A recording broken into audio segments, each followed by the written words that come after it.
હતું।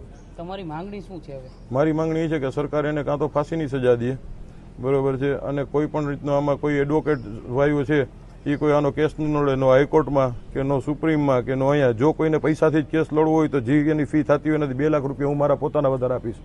બીજું મારે કોઈ સરકારી સહાય જોતી નથી। મીડિયાની હાજરીમાં મને જે સરકારી સહાય મળશે, જેને જરૂરિયાત છે એનું આપી દઈશ। બીજું જો આ લોકો એક જાતની એને સજા પડી કે એ લોકોને ફાંસીની કે 100 કોઈ પણ એને સજા પડી, સજા પહેલા જો એના જામીન મંજૂર થયા તો હું બધાને મારી નાખીશ। મારે આગળ પાછળ કાંઈ છે નહીં। હવે હતું એ મારું વયું ગયું છે।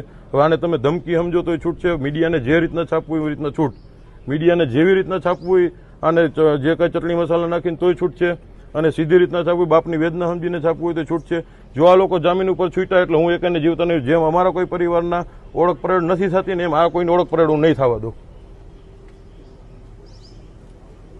અને આ કોઈ જાતની ખાલી કહેવાની ધમકી નથી।